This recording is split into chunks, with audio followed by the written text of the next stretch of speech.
He found her chained in the hold. She whispered, "Don't free me."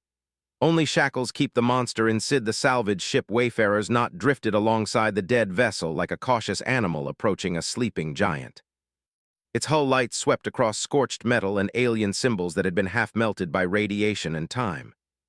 Mar sat alone in the cockpit, reading the silence. No power signatures, no life signs, no automated warnings. That alone made him uneasy. Alien ships rarely went quiet by accident. They were layered with systems designed to scream for help long after their crews were gone. This one did not scream. It waited. Elias ran one last scan, then sighed and stood. He was not a hero, not a soldier, and not a rescuer by trade. He was a salvager. He found what others lost and brought it home. Still, something about this ship pulled at him in a way scrap metal never did. He sealed his helmet, grabbed his light, and crossed the docking bridge. The air inside the alien ship was thin but breathable. Cold. Old. His boots echoed as he moved through corridors shaped for bodies taller and slimmer than his own. The walls were smooth, almost organic, and faint lines of dormant light traced paths along the floor. Everything smelled faintly metallic, like dust and rain that had never touched ground. Elias spoke aloud, more from habit than hope. "Human salvager Elias Mar, I'm boarding for recovery and rescue if anyone's listening." Nothing answered. He moved deeper. Past crew quarters with doors sealed shut. Past a control chamber where seats lay empty and screens were dark. No bodies, no signs of struggle. It was as if the crew had simply stepped out and never returned. At the rear of the ship, behind doors thicker than any he had seen so far, his scanner flickered. One life sign. Elias froze. The reading was faint but steady. Human-shaped? No, different, smaller. He swallowed and forced himself forward. The doors resisted his manual override, as if reluctant to open, then finally slid apart with a low, tired sound. The cargo hold was vast and mostly empty. Crates lay smashed and scattered, their contents long gone. But in the center of the space, under a web of cables and glowing restraint fields, was a figure. A woman. Alien, clearly, but close enough to human to make his chest tighten. She was seated on a raised platform, her wrists bound by bands of light, her ankles secured to the floor. A collar of the same energy circled her neck, connected to the ceiling by a thick humming cable. Her eyes opened the moment his light touched her face. They were dark and steady and not afraid of him. Elias lowered his weapon light and raised his free hand slowly. "Hey," he said softly, "I'm not here to hurt you." She watched him closely, as if measuring not his words but the space between them. Her skin was a pale silver blue marked with faint patterns that pulsed slowly like a calm heartbeat. She looked exhausted but alert, present. "You should not be here," she said. Her voice was quiet, careful, and very clear. Elias let out a breath he hadn't realized he was holding. "You're alive, that's good, that's really good." He took a step closer, then stopped when her gaze sharpened. "I found this ship drifting, no crew, no power, I can get you out." "No," she said at once. The word was not panicked, it was firm. Elias frowned. "No, do not free me," she said. "If you do, you will regret it." He glanced at the restraints, at the complexity of them. They were far beyond standard prisoner gear. Layers of control, feedback systems, monitors he could barely read. "You're hurt. You've been here alone. Whatever they did to you, I can." "They did not do this to me," she interrupted. "They did this for everyone else." He hesitated. That was not the answer he expected. She shifted slightly and the restraints adjusted instantly, tightening just enough to stop her movement. She winced, then forced herself still. Elias felt a sudden, sharp anger at the system that had done that. "Easy," he muttered, more to the ship than to her. "I won't touch anything yet." Her eyes softened a fraction. "Thank you." He crouched a few meters away, keeping his movements slow and visible. "My name's Elias, I'm human." "I know what humans are," she said. "Your species travels where others hesitate." He gave a small, uneasy smile. "That's one way to put it." Silence settled between them, thick but not hostile. The ship creaked faintly around them, metal adjusting to temperature changes. Elias studied her restraints again.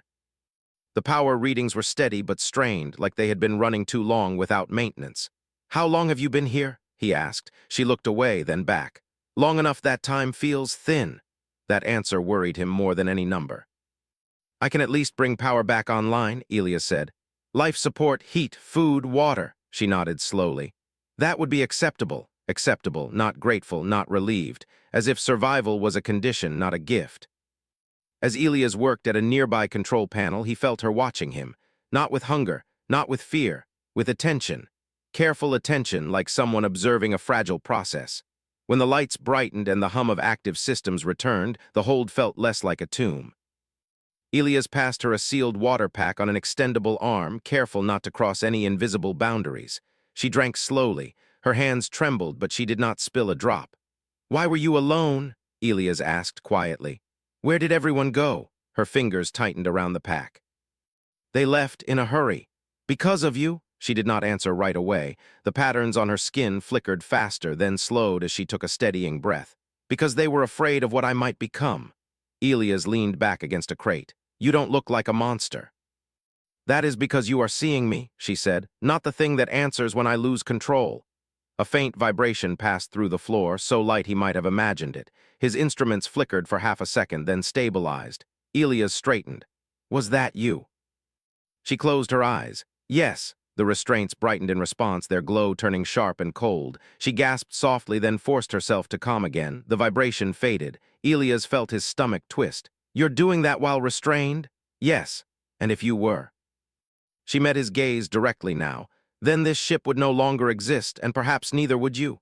The words were spoken without pride, without threat, just fact. Elias believed her. He ran a hand through his hair inside the helmet. "Okay," he said slowly. "Okay. Then we do this carefully." Relief crossed her face, so brief he almost missed it. "You don't want me to free you," he said, "but you don't want to be alone either." She hesitated, then nodded. "Correct." He considered the situation. No manuals, no experts. Just him, a half-dead alien ship, and a woman chained to keep something terrible at bay. "Then I'll stay," Elias said. Her eyes widened. "That is not wise." "I've never claimed to be wise," he replied, "but I won't leave you like this. And I won't break those restraints unless we both understand what happens next." She studied him for a long moment. The patterns on her skin slowed, settling into a calm rhythm. "You are different from the others," she said. "How so?"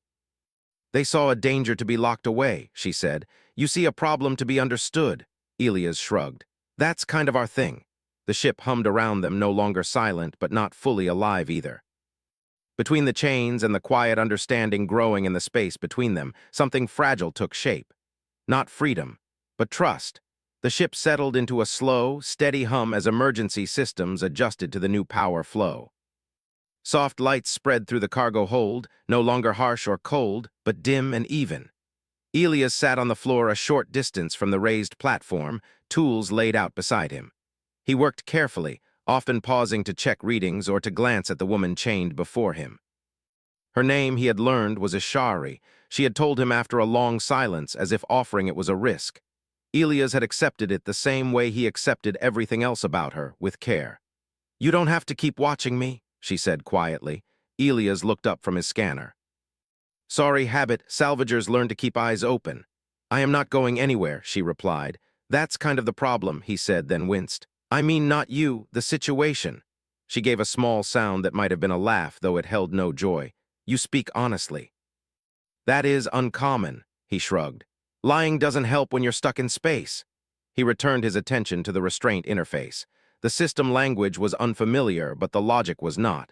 Feedback loops, limiters, emotional spikes tied directly to containment strength. It reminded him of old human designs, long abandoned because they treated the mind like a faulty engine instead of a living thing. "These restraints react to your emotions," he said. "Yes, fear makes them tighter. Yes, pain too," she hesitated. "Yes," Elias exhaled slowly. "That's not great design." They believed fear was safer than trust. He glanced up at her. "Do you?" She considered the question. The patterns on her skin shifted, slow and thoughtful. "I believed what I was taught," she said at last, "that I was a risk, that I should be contained. And now," she said, "I am unsure." The ship creaked softly as it adjusted course, maintaining drift but correcting a slight spin. Elias stood and walked to a nearby storage locker, retrieving a thermal blanket and a ration pack. "You need to eat," he said, "and rest as much as you can." She watched him approach but did not tense. That alone felt like progress. As she ate, Elias monitored the readings. Her energy levels stabilized when she focused on slow, steady actions, breathing, drinking, listening. The restraints dimmed slightly, responding not to control but to calm. "Has anyone ever stayed with you like this?" he asked. No, she said. They observed, they monitored, they argued about me while I was present as if I could not understand. That's rude, Elias muttered. Her eyes flicked to him. You think so? Yeah, you're right there. Something in her expression softened again. Humans are strange, he smiled faintly. We hear that a lot. Time passed, not in sharp moments, but in a slow unfolding. Elias repaired what he could, air filters, water recyclers, internal sensors. He avoided touching the restraint controls, though he studied them often. Ishari noticed. You are curious, she said, always, but you respect the limits. Because you asked me to. That is also unusual. Elias leaned back against the wall. Where I come from, consent matters. She tasted the word. Consent. Yeah, means you get a say. She was quiet for a long time after that. Later, when the ship's internal clock marked what Elias guessed was night cycle, the hold dimmed further. He set up a small sleeping mat nearby but did not fully lie down. You should rest, Ishari said. So should you? I cannot, she replied. Sleep makes control difficult. Elias frowned. Then don't sleep, just close your eyes, I'll keep watch. She studied him again, that careful measuring gaze. Why? He thought about it. Because no one should be alone with something they're afraid of. Her breathing slowed. The restraints dimmed another fraction. As hours passed, Elias noticed patterns. When he spoke calmly, when he explained what he was doing, the systems relaxed.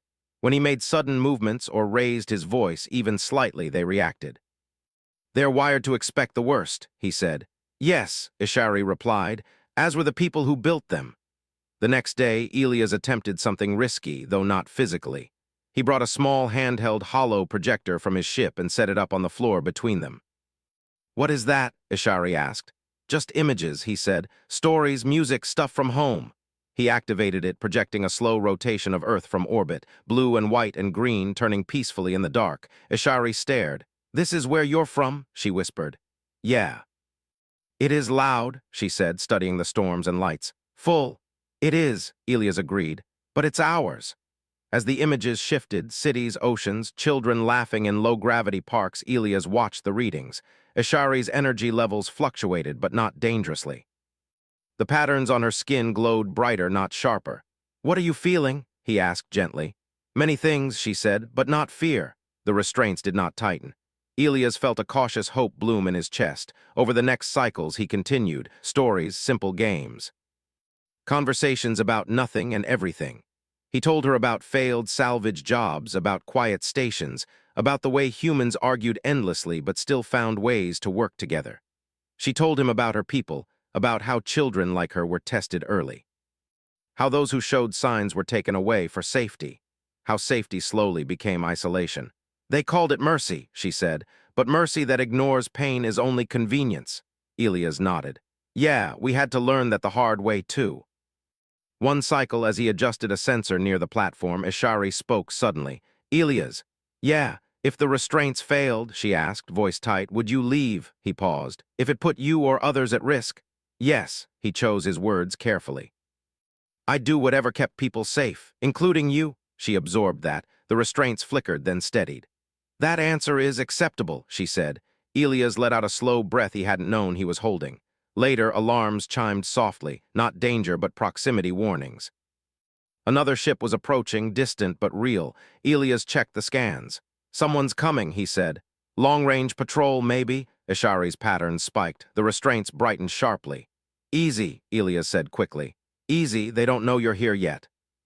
They will, she whispered, and they will not ask questions.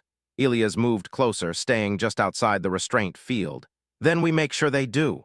The readings wavered, then steadied again. For the first time since he boarded the dead ship, Elias realized the truth of the situation. This was not about freeing chains. It was about changing what the chains meant. The approaching ship stayed at the edge of sensor range, moving slow and careful, like it did not want to be noticed. Elias watched the readings while keeping one eye on Ishari. The light patterns on her skin had grown brighter again, not sharp but restless. They are waiting, she said quietly. They will scan, they will see me. Not if we control what they see, Elias replied. He moved to the central console and began rerouting internal signals. The alien ship systems were complex, but they followed rules. Rules could be bent. I can mask your energy output, he said. Not hide it completely, but make it look like background noise, old damage, residual power. That may work, Ishari said, for a short time. Short time is all we need, Elias said. I want to try something. She looked at him. Something dangerous. Something careful, he corrected. He walked back toward the platform, holding a small device no larger than his palm. It was human-made, simple, and sturdy. A neural stabilizer, usually used to help pilots stay calm during long jumps. This won't remove the restraints, he said quickly, seeing her tense. It won't override them either, it just helps the mind slow down. You wish to place it on me, she said, only if you agree. She studied the device, then his face. The restraints pulsed softly, waiting. Where? She asked. Near the collar, he said. It will sync with your nervous system, not control it. She closed her eyes for a moment. When she opened them, they were steady. You may try. Elias moved slowly, announcing every step. I'm reaching up now, 2 steps closer. The restraints did not react. He attached the device carefully to a neutral port near the collar. The moment it connected, the readings on his scanner shifted, not downward but smoother. Like waves settling after a storm, Ishari inhaled sharply, then exhaled. It feels quiet, she said, not empty, just quiet. That's good, Elias said softly. The restraints dimmed slightly on their own. Elias' heart pounded, not with fear, but with focus. Tell me if anything feels wrong. I will, she said. I can feel myself more clearly. They stayed like that for several minutes. The approaching ship edged closer, then slowed again. Its scans brushed against the alien vessel, but did not linger. They are uncertain, Ishari said. They sense something, but not enough. Good, Elias said. Let them stay uncertain. He sat down again, this time closer than before. I want to ask you something important, she nodded. When you lose control, he said, what happens first? She considered. The pressure, she said. Like something knocking from the inside, it responds to fear, to pain, to being told I am wrong for existing. That thing, Elias said. Is it you? No, she said immediately. But it is tied to me, like an echo that learned to speak. Can it hear us now? She tilted her head, listening inward. It is distant, Elias nodded. Then let's keep it that way. He adjusted the stabilizer, lowering its output just a little. The restraints flickered but did not tighten. You're doing great, he said. Her lips curved slightly. You praise me as if I am learning to walk. In a way, he said, you are, without being held up by fear. Time stretched. The patrol ship finally moved on, its interest fading. When its signal disappeared from the sensors, Ishari sagged slightly, exhausted. They are gone, she said. Yeah, Elias said, you did that. No, she corrected. We did. The word hung between them, solid and real. Over the next cycles, Elias refined the process. He added more human-made support tools, not restraints, but guides. Gentle feedback systems that responded to Ishari's emotional state by offering grounding sensations instead of punishment. She helped him adjust them. Too much, she would say sometimes, and he would dial it back. Not enough, she would say at other times, and he would increase support just slightly. The restraints remained, but they changed. Their glow softened. Their responses slowed. They stopped reacting first and listening later. One cycle, Ishari spoke while Elias was calibrating a sensor. I want to try something, she said. He looked up immediately. What kind of something? I want you to loosen one restraint, she said. Only one, my left wrist. Elias' hands stilled. Are you sure? No, she said honestly, but I am ready to learn. He checked the readings, stable, calm, no spikes. Okay, he said, but we do it together. He accessed the control panel and isolated the left wristband. Slowly, carefully, he reduced its strength by a fraction. The band loosened. Ishari gasped, not in pain, but in surprise. Her fingers twitched, then stilled as she focused on her breathing. The ship vibrated faintly. Elias froze. Talk to me. I feel it, she said. The pressure. But it is manageable. The stabilizers hummed, responding to her effort. The restraints elsewhere held steady. Keep breathing, Elias said. You're in control. Minutes passed. The vibration faded. Ishari opened her eyes. They were bright with something new. I did not lose myself, she said. Elias smiled, wide and unguarded. No, you didn't. He restored the restraint gently, not because he had to, but because she asked him to. Later, when she rested, Ishari spoke again. My people believed control came from outside, she said. From systems and laws and fear. And now, Elias asked. Now I think control begins inside, she said, with support, not punishment. Elias leaned back, exhausted but satisfied. That's a very human idea. She looked at him. Perhaps that is why humans frighten the galaxy. He laughed quietly. Yeah, probably. Another ship appeared days later. This one did not hesitate. It moved with purpose, broadcasting identification codes that matched Ishari's species. They have found me, she said. Elias straightened. Then we talk. They will demand my return, she said. They will not understand what you have done. Then we explain, Elias said, and if they don't listen, she met his gaze, then I choose. The restraints glowed softly, steady and calm. For the first time, they did not feel like chains. They felt like tools waiting to be set aside. When the time was right, the alien ship approached without slowing, its surface lights bright and formal. It transmitted authority codes again and again, each one heavier than the last. Elias watched the signal scroll across the console while Ishari sat very still on the platform. They believe certainty is strength, she said softly. They will not ask, they will declare. Elias rubbed his tired eyes. Then we make them listen anyway. The incoming ship docked with a deep metallic sound that echoed through the hull. The moment the connection sealed, the restraint system reacted. Lights flared brighter. Bands tightened just enough to remind Ishari of their presence. She hissed in pain, then forced herself to breathe. I'm here, Elias said quickly, moving closer. Focus on my voice. The patterns on her skin wavered, then steadied. Footsteps echoed in the corridor outside the cargo hold. Ordered, confident, not rushed. The doors opened. 3 figures entered, tall and narrow, their bodies wrapped in formal containment suits. Their faces were visible behind clear shields, stern, controlled, and afraid in ways they would never admit. Ishari of the threshold line, the one in front said. You are to be returned to custody immediately. Elias stepped forward before Ishari could speak. I'm Elias Mar, human salvager. This vessel is under my temporary claim. You don't just get to take her. The lead figure looked at him as if he were an inconvenience. Human, this matter does not concern you. It concerns me, Elias said calmly, because I'm standing here and because what you're doing isn't working.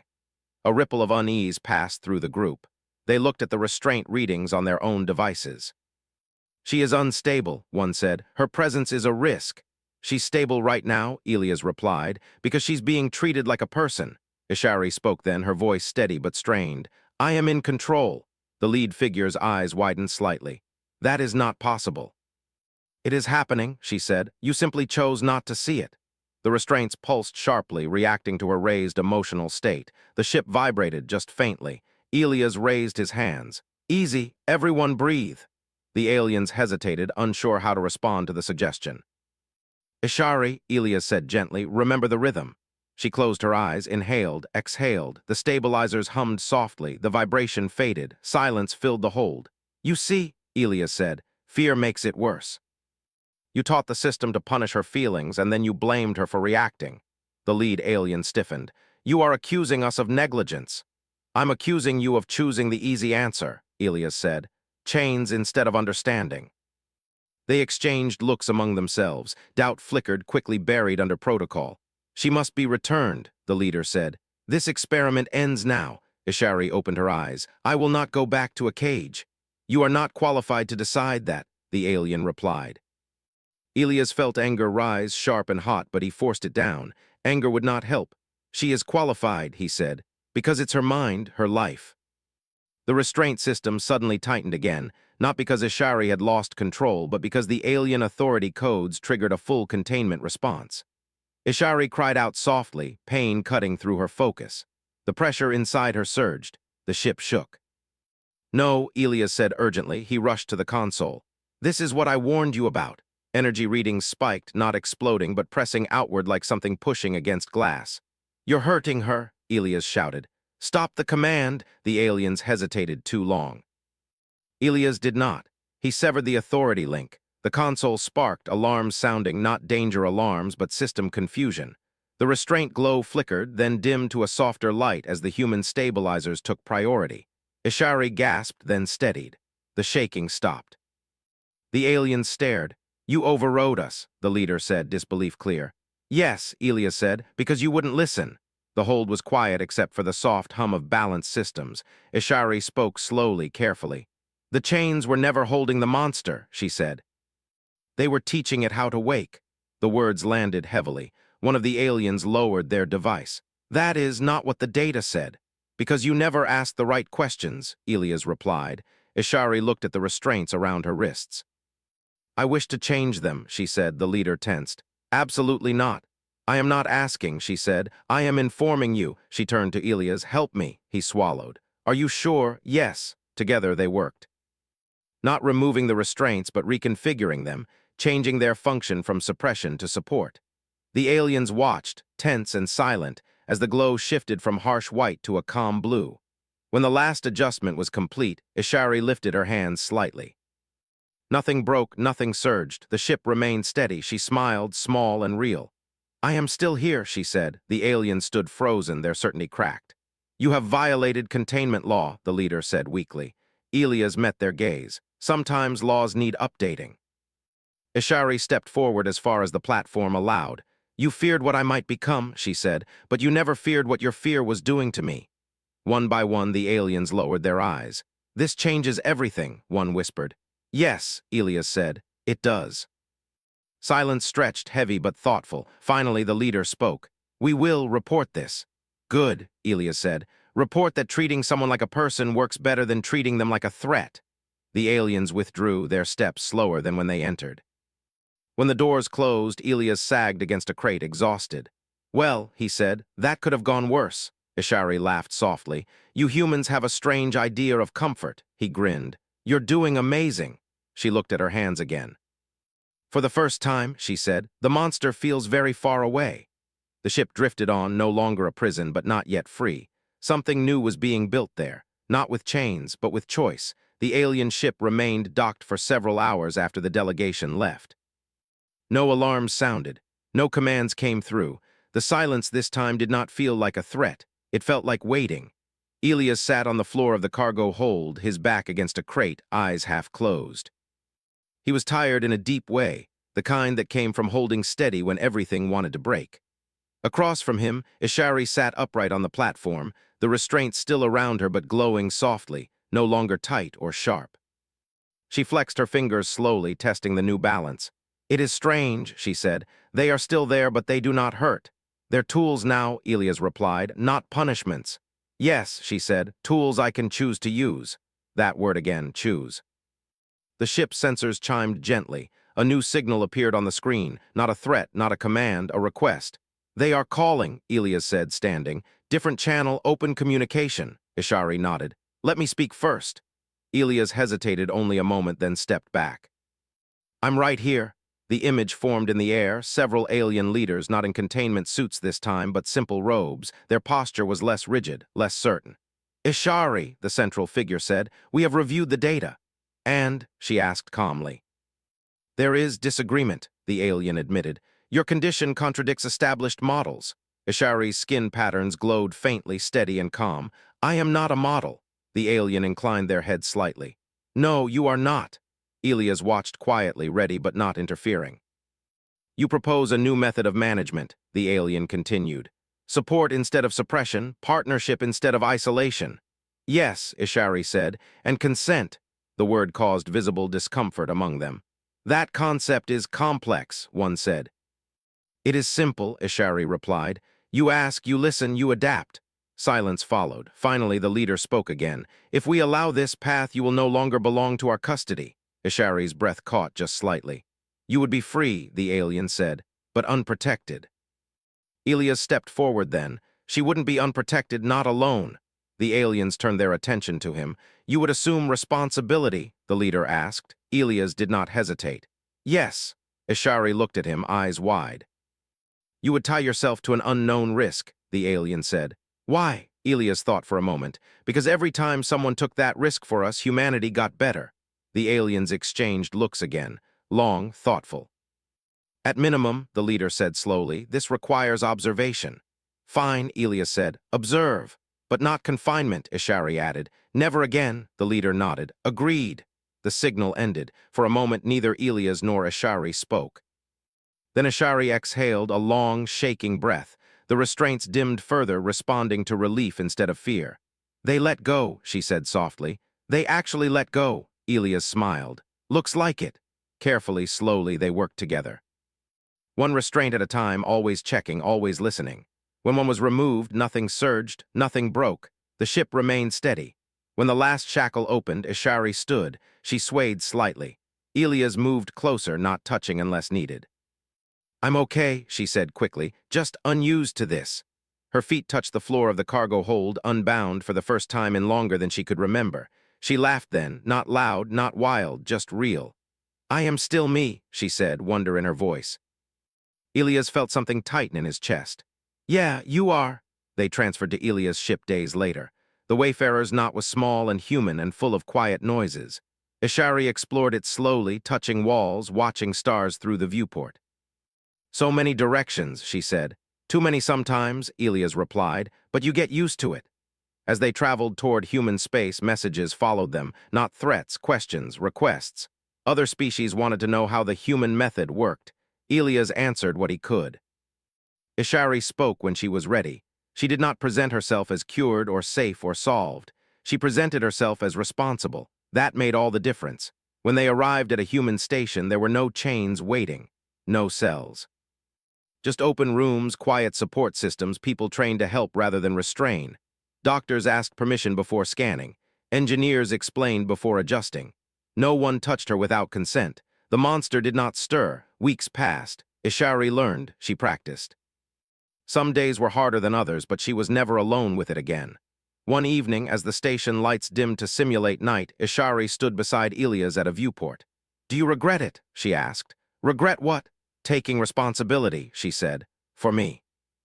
Elias shook his head. No, you did the hard part, I just listened. She smiled. That is not just anything. News spread. The story changed. Where once the galaxy whispered that humans were reckless, it now added something new. Humans did not fear power. They feared what happened when power was treated without care. They did not ask, how do we lock this away? They asked, how do we help someone live with it? Ishari became a teacher, not a symbol, not a weapon, a person with experience. Others like her came forward. Not monsters, not disasters waiting to happen, people. One day, long after the drifting ship had been dismantled and its old chains melted down, Elias received a message from Ishari. I no longer feel the pressure, it read. Not because it is gone, but because it listens now. Elias smiled and typed back. Sounds like trust. Yes, she replied, and choice.